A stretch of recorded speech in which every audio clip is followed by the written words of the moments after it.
Namaskar.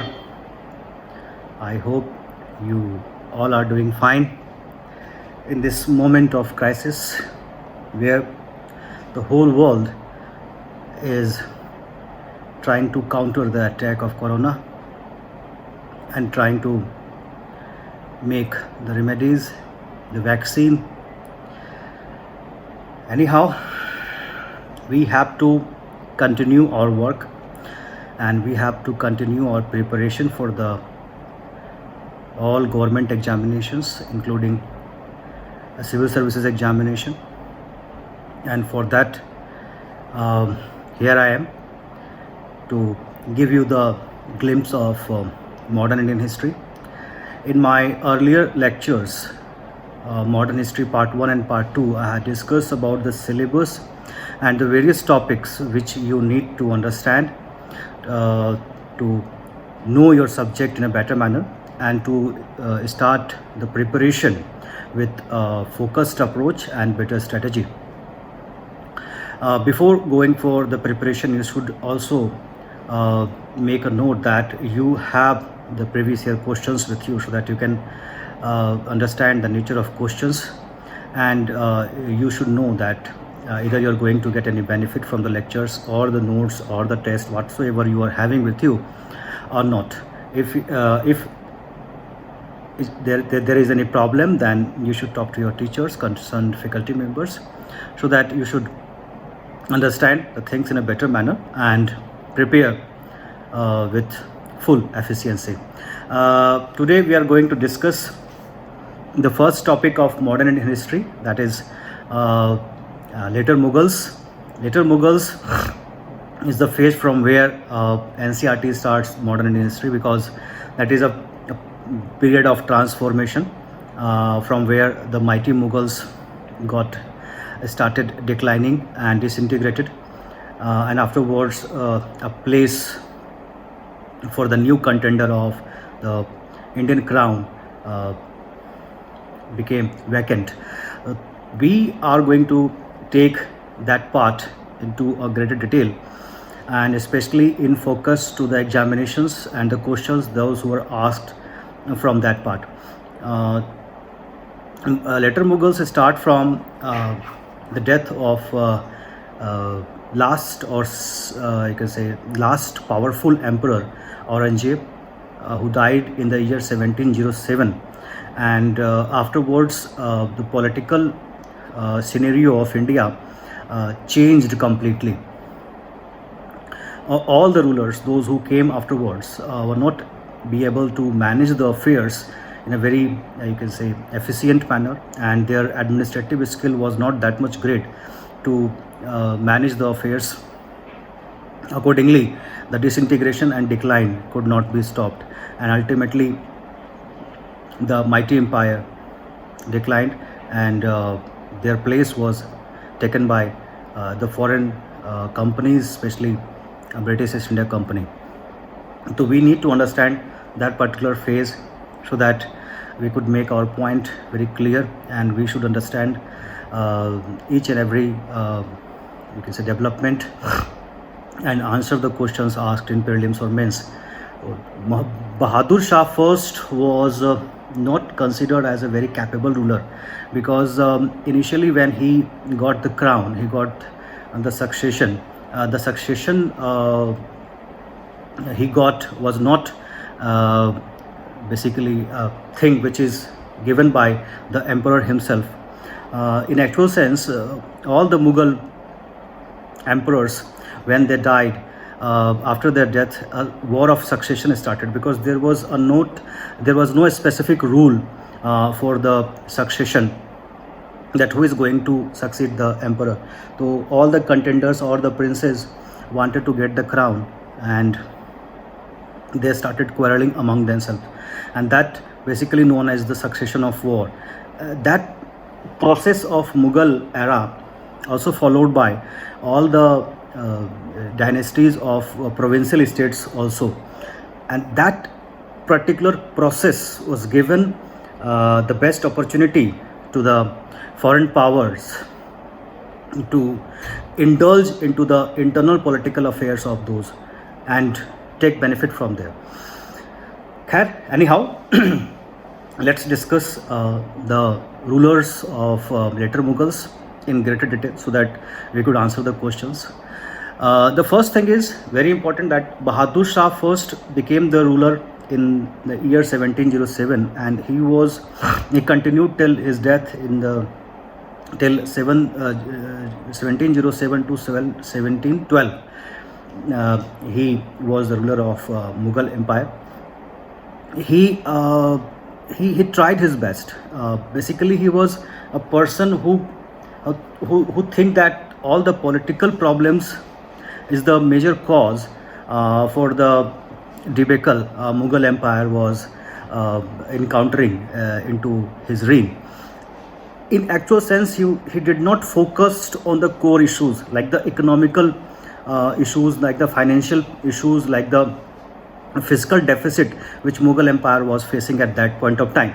In my introductory lecture, I had also discussed about the Mansabdari system. The Mansabdari system was a system in which Mughal Emperor used to give jagirs to the officials and the nobles, to the ulemas, by which they had to manage a number of horsemen also. So that particular system continued from Akbar to Aurangzeb, and even after that. So that was the reason that the proportion of king's share in revenue decreased a lot, because the efficiency of emperors declined, the administrative efficiency also declined, and the control of the emperor in his mansabdars or jagirdars also decreased. Because of that incapability, the share and the proportion of the king's income and the income of the mansabdar also, basically the equilibrium got disturbed, and jagirdars and mansabdars became more powerful than the king himself. I had also told you that during the reign of Aurangzeb, he spent most of his time in warfare, especially in the Deccan territory, and because of that the economical condition of the state also deteriorated very much. During his reign, so much revolt also took place.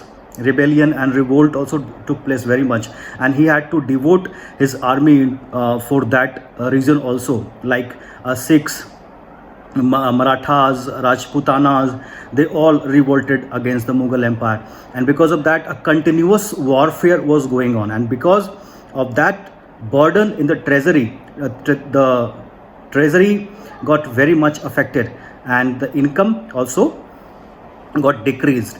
It was the, you can say, very immature policy of Aurangzeb, you can say that. And afterwards, even Bahadur Shah Zafar did not give much attention towards the economic condition and to, you can say, revive the economic, you can say, income or generation of more revenue for the state. And due to that reason, his condition even deteriorated during his reign only. It continued deteriorating even during his reign also. He tried his best. The first thing he did was he made a very cordial relationship with Sikhs.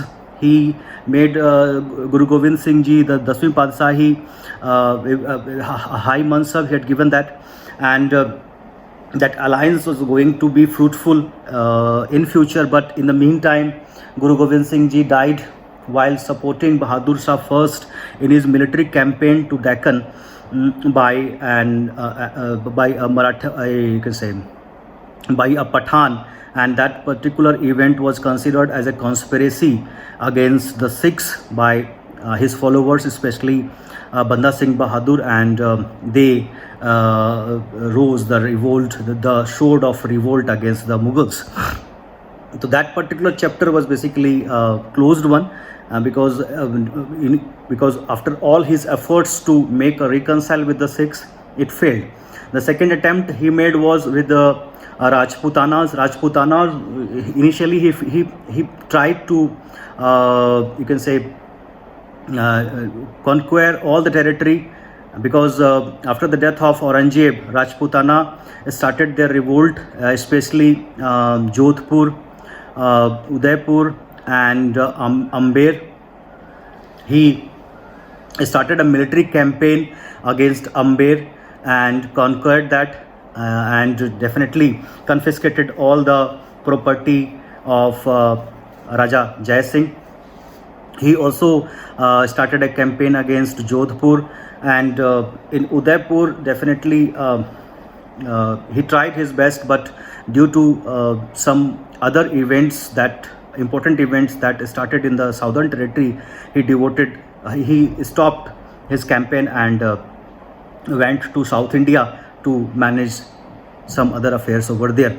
So Bahadur Shah Zafar's policy, the first policy against the Sikhs, got disturbed because of the assassination of Guru Gobind Singh Ji.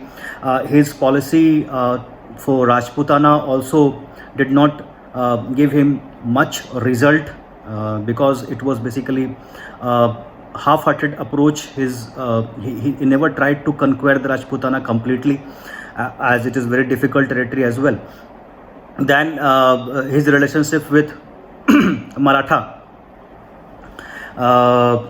was not very much in a structured way, because he tried to get the benefit of their civil war.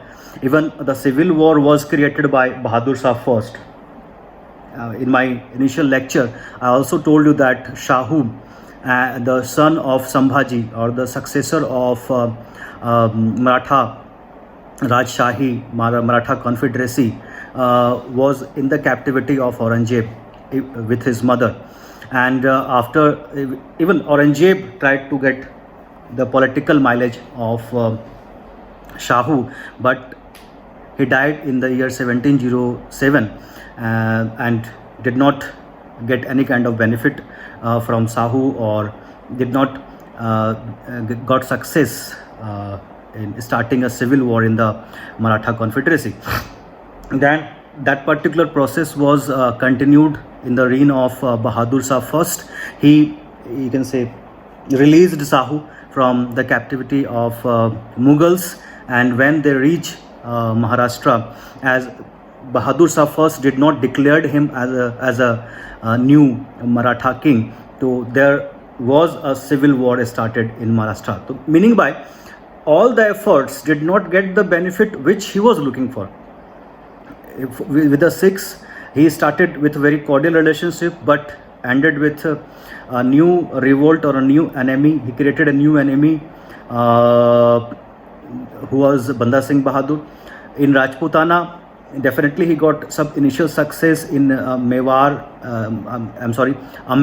and Jodhpur, but did not actually got success in Udaipur.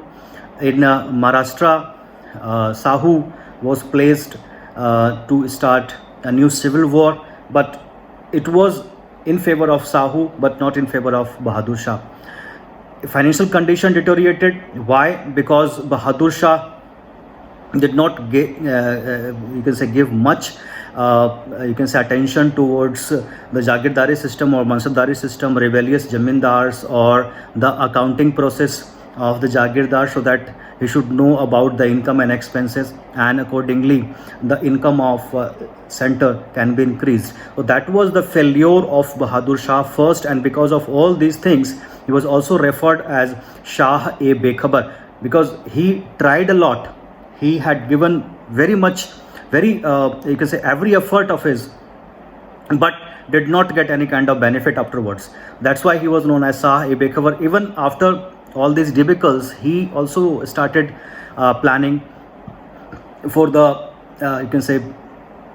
improvement of revenue system and economical condition, but he died afterwards and did not get time for that particular reform.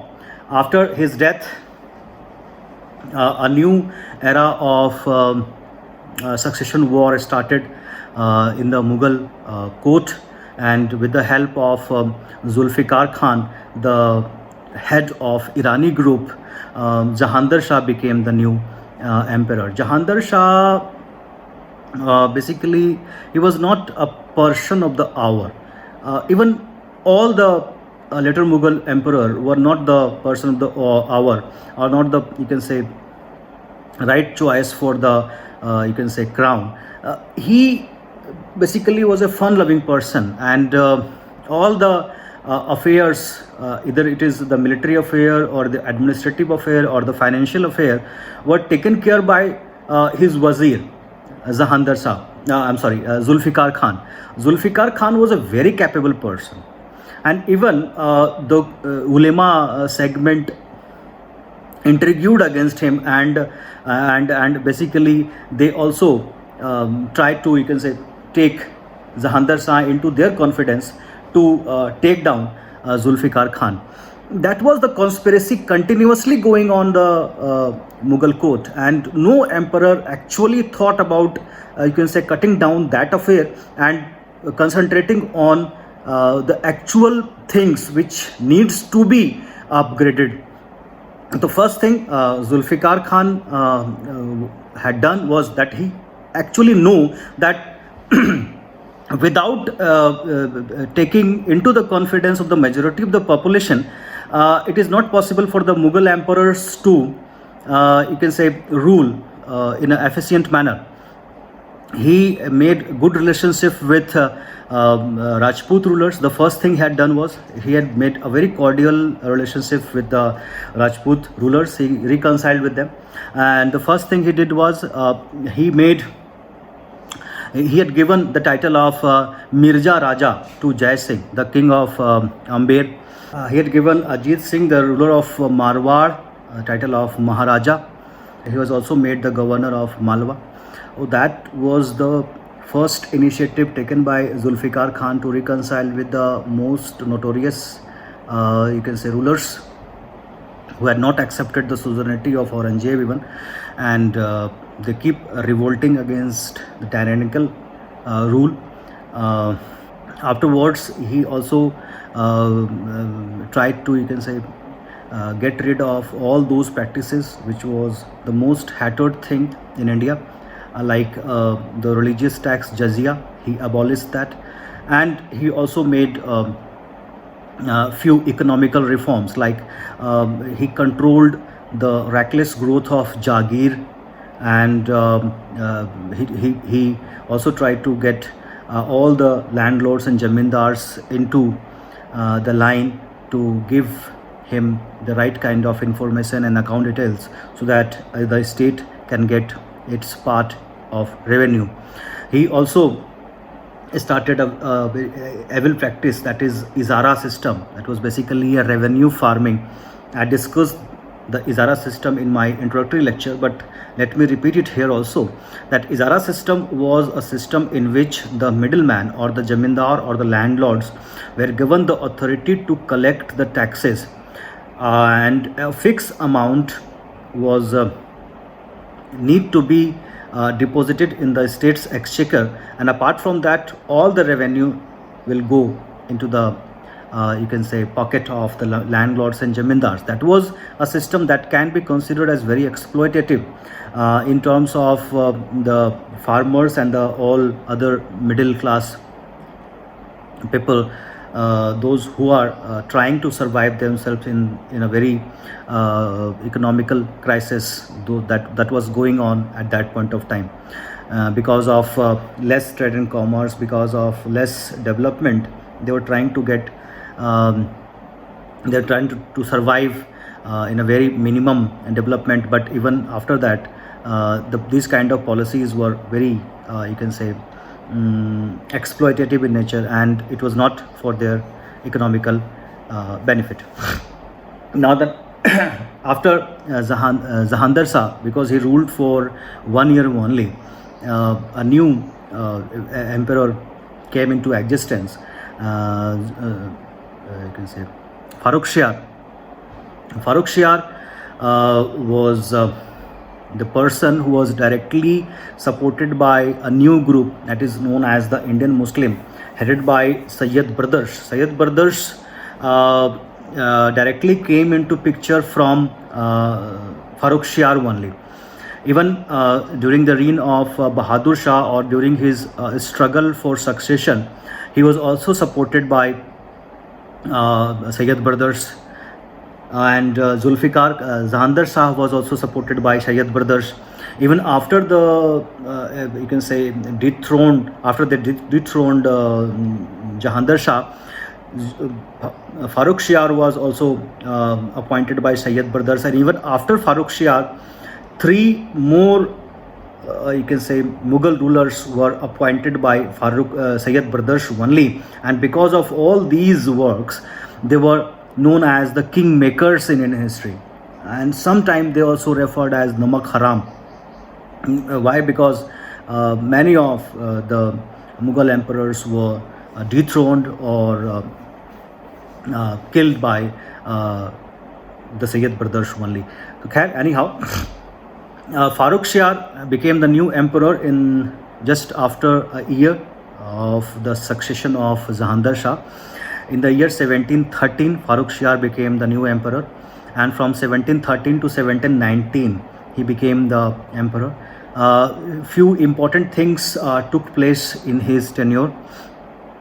The first thing which happened is definitely the rise of status of the Sayyid brothers, Abdullah Khan and Husayn Ali Khan. Abdullah Khan was made the Wazir of the Mughal Empire. Wazir means the Prime Minister, the most powerful position in Mughal administration. And Abdullah Hussain Khan was made the Mir Bakshi. Mir Bakshi was the Chief of the Army Staff. So they both got the most important positions in the Mughal administration. That was the first thing that happened in the reign of Farrukh Shiar.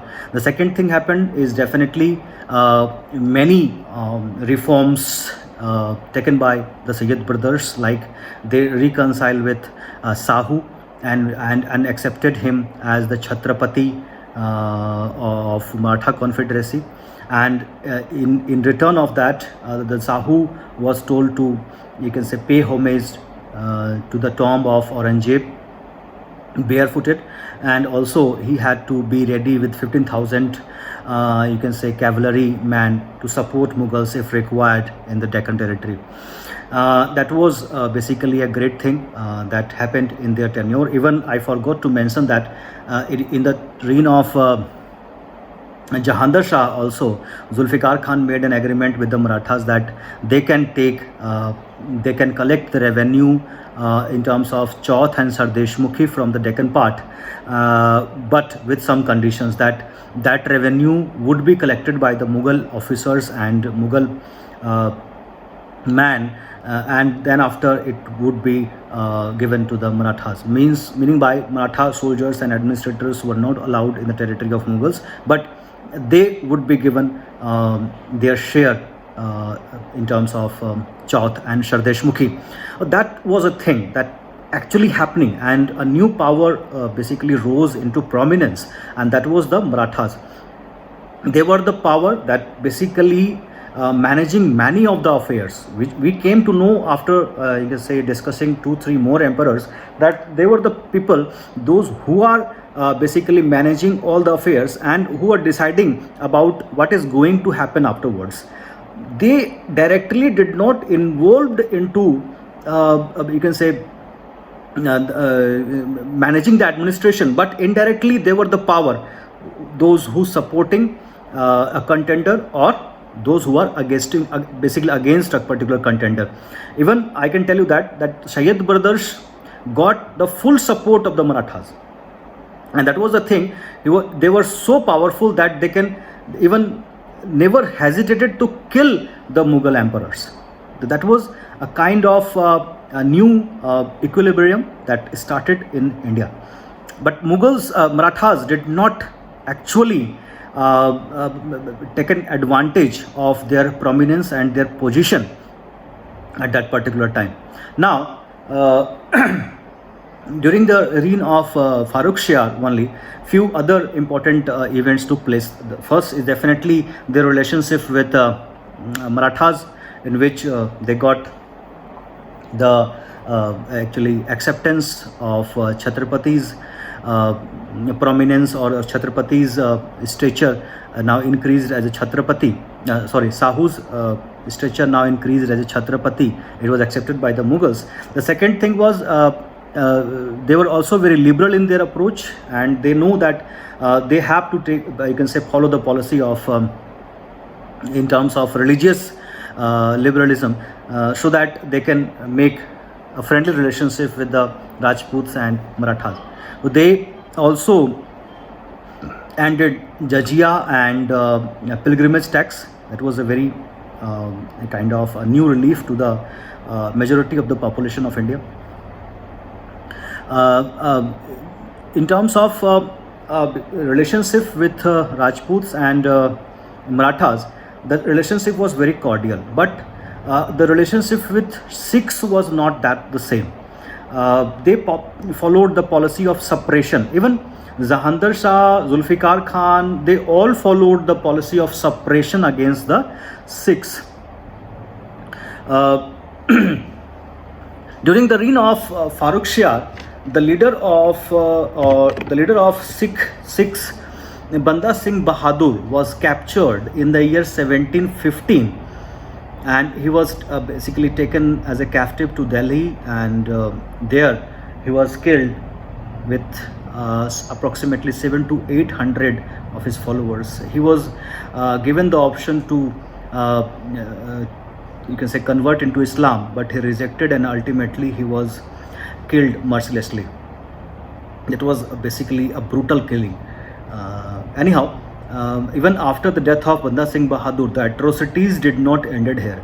And one very interesting thing which you should know, that Mughals announced in the region of Punjab that no Hindus or Muslims should wear turban, so that they can discriminate Sikhs easily and they can kill them.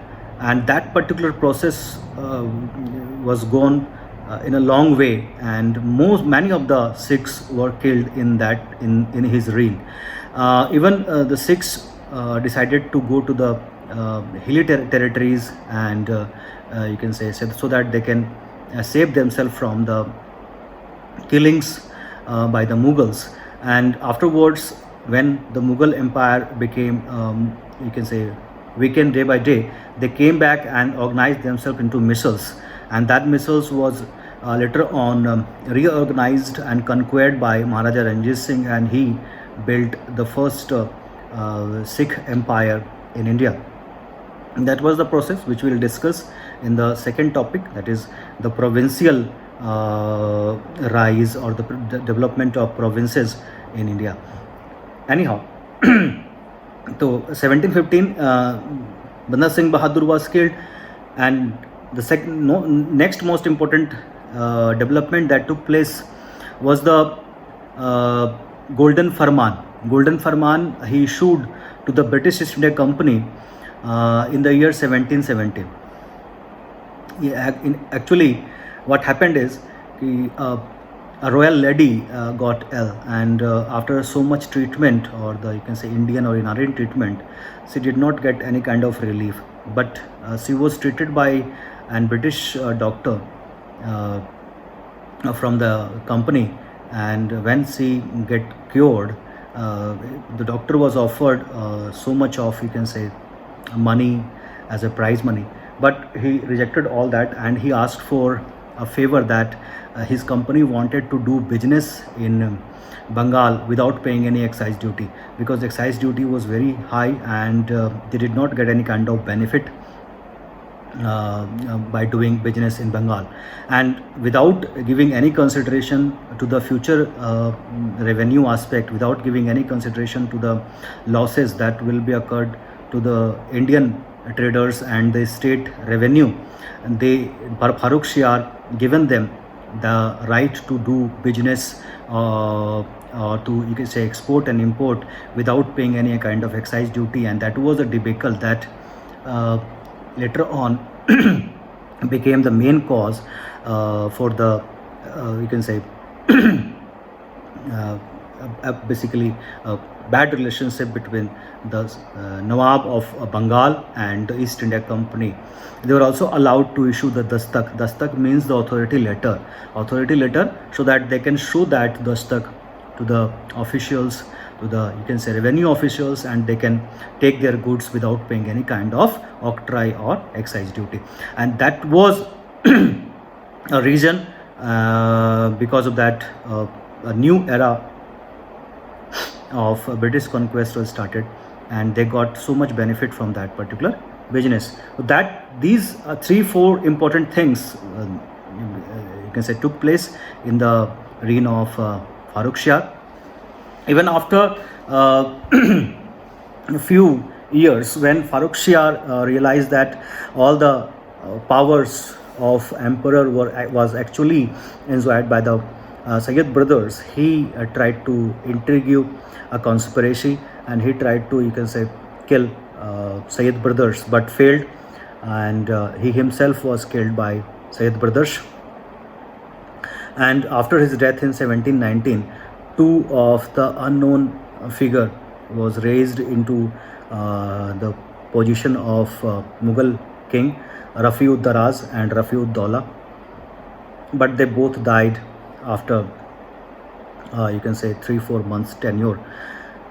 And ultimately in the year 1719, new emperor was raised into a new person, or the new member of the royal family was raised into the position of the king, and that was Muhammad Shah Rangila.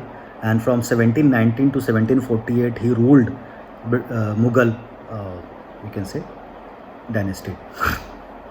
Now Muhammad Shah Rangila, 1719 to 48, a very long tenure.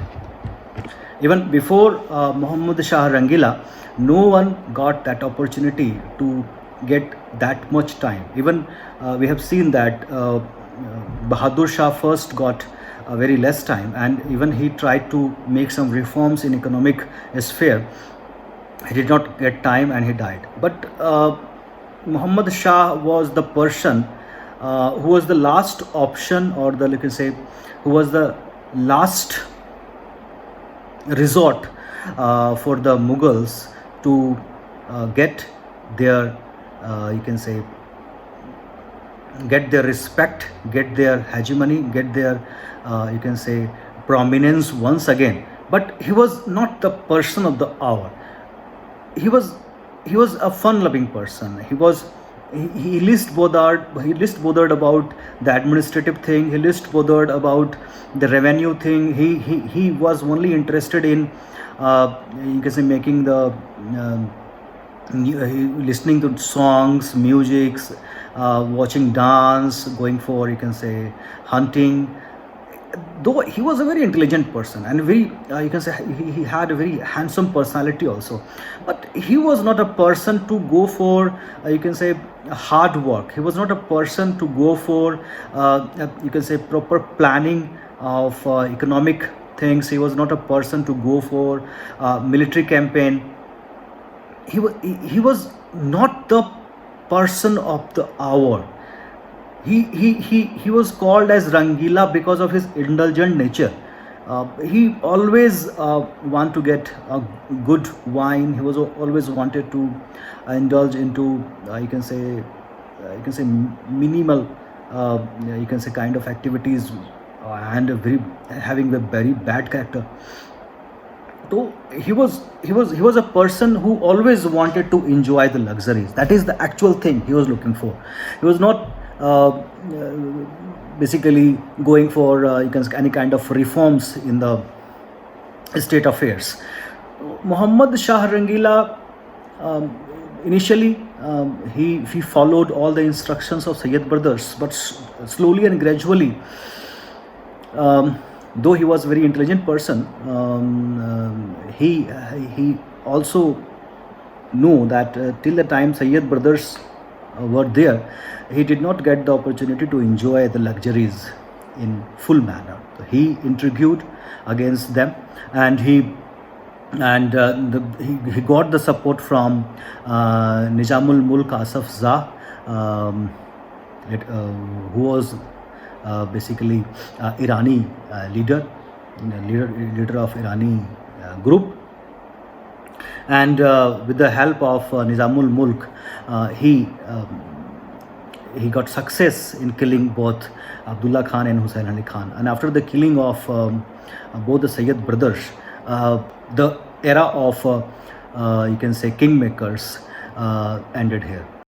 Now, after the death of Sayyid brothers, Nizamul Mulk became the new Wazir of Mughal Empire. He was a very capable person, and he had that far-sightedness. He tried his best to reform, to upgrade the status of revenue system, to upgrade the status of administrative structure, but all his efforts were basically proved futile because of the nature and the unsupportive attitude of Muhammad Shah Rangila. After making all his efforts to reform the administration, ultimately he decided to left the affairs into God's hand, and he himself left the Darbar in the year 1724. 1724 he left for Hyderabad, and with the help of Marathas he also defeated the Mughal army that followed him when he left the Darbar without the permission of the Mughal emperor, and he established his own dynasty and empire in Hyderabad, that Nizam Shahi or Asaf Zahi dynasty, which basically remained till the time of our independence. That was the last you can say resort, that was the last option for the improvement of Mughals in the terms of financially and administratively, but that was also not encased by the Muhammad Shah, the incapable ruler. One more important event that took place during the time of Muhammad Shah was the invasion of Nadir Shah in the year 1739. Nadir Shah was the ruler of Iran, and he was not actually, in actual sense, he was not wanted to invade Delhi, but he just wanted to you can say defeat the Mughal forces and to get most of the war booty or the compensation.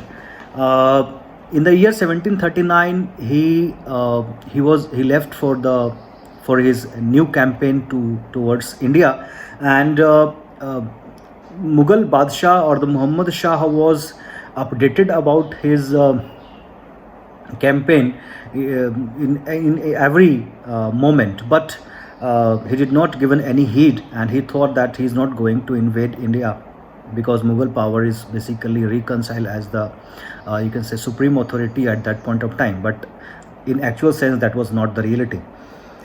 Though a battle took place in Karnal, and in a very easily manner the Nadir Shah's army defeated the Mughal army, because there was no coordination between the generals of Mughals, as they were completely dependent on their mansabdars, their governors, and the governor of Awadh, Shadat Khan Burhanul Mulk, and the governor of Hyderabad, Nizam ul Mulk, Asaf Jah, they were not in a good terms, and they wanted to, you can say, get most of the benefit from the Mughal Badshah, and they wanted to be in his good books, but they don't like each other very much.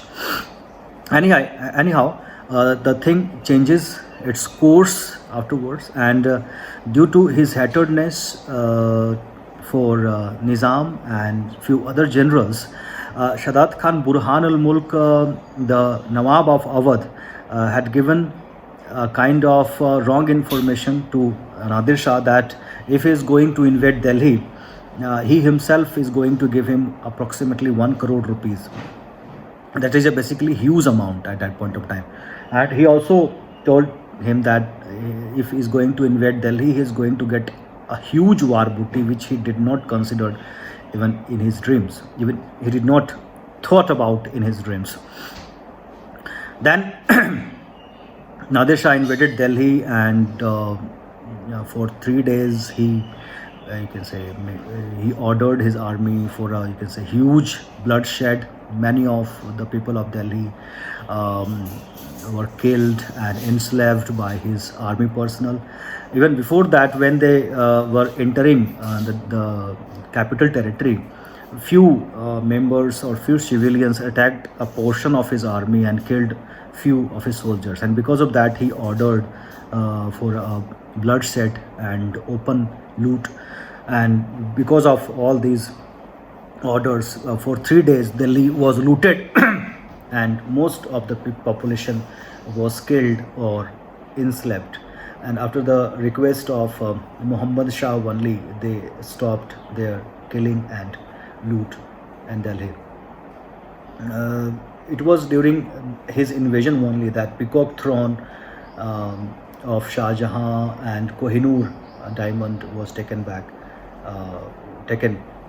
by Nadir Shah from Delhi. It was a great blow to the respect and reputation of Mughals. And even after the invasion of Nadir Shah, the invasion of Ahmad Shah Abdali, his successor and king of Afghanistan, the I can say the reputation, the status, the stature, the everything had gone into air, and they lost everything. The annual invasion of Ahmad Shah Abdali left nothing with them. And it was the invasion of Abdali that ended the dream of Marathas to become the new power or the contender of Central Indian Authority. In the third battle of Panipat in the year 1761, they fought with Ahmad Shah Abdali, where they did not get support of any Indian power except a very small support of Idmad Ud-Daula, the Wazir. They got opposition from Rajputana, the Jats, the Nawab of Awadh also. So, in that particular war, it was not only the Marathas that loses. It was basically the dream of Indian empire shattered, and a new power came into existence, that was the British East India Company. The reign of Muhammad Shah Rangila given so many, you can say, setbacks to not only the Mughals but also to the Indian Empire, to all the provinces as well. After the reign of Muhammad Shah Rangila, two more kings came into existence. Those who were Ahmad Shah and Alamgir II. Ahmad Shah and Alamgir II. You need to remember both the names. Why? Because they both were killed by the Wazir, Idmad Ud-Daula. Let me check the name of the Wazir. The name of the Wazir was Imadul Mulk, who got the support of Marathas, and he killed both the Mughal emperors. And because of the fear of Imadul Mulk, Shah Alam II did not dare to enter Delhi even after his coronation. Shah Alam II became the Mughal emperor in the year 1760 to 82, and he reached Delhi only in the year of 1772 with the support of one Maratha general, Mahatji Sindhya, one of the greatest generals of Maratha history, Mahatji Sindhya, who was the ruler of Gwalior. And he also became the pensioner of Mahatji Sindhya. That was the time when these things, you can say, took place. And after that support from the Sindhyas, two more important events took place during his tenure. The first thing was that he waged a war against the British East India Company, and that important battle is known as the Battle of Buxar in 1764. And the second important event that he did was he signed an agreement with British East India Company, and that agreement is known as the Treaty of Allahabad in 1765, by which Britishers got the right to collect, or you can say Britishers got the Diwani right, that is the right to collect taxes from Bengal. Let me tell you one very basic thing, that Bengal here is not only the West Bengal of present days. Bengal here is the combination of Bengal, Bihar, Odisha, Bangladesh and Assam. It is a huge territory, and that was a thing by which Britishers rose into their prominence, rose into their zenith point in terms of financial support, and afterwards they did not look back.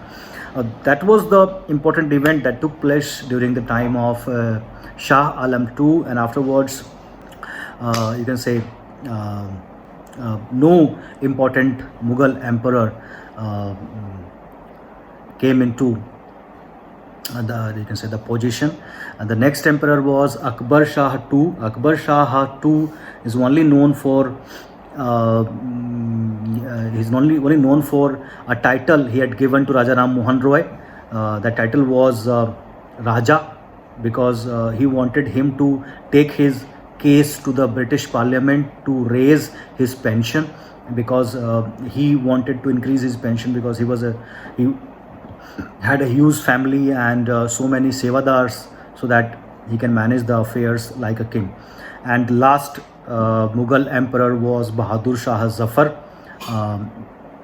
There is no important event took place except the revolt of 1857, and after the failure of the revolt, he was deported to Rangoon, where he died a very unknown death. That was the description of the first topic of modern history. Please try to read it from the NCERT as well as from the notes given by our academy. And also, if you don't have our notes, you can go for any of the notes which gives you the complete detail of you can say later Mughal period. I wish you all the very best. Study hard. Don't look for the issues and the problems which are there in and around. Always remember, every difficulty is an opportunity. Use it for your benefit. Use it for your future.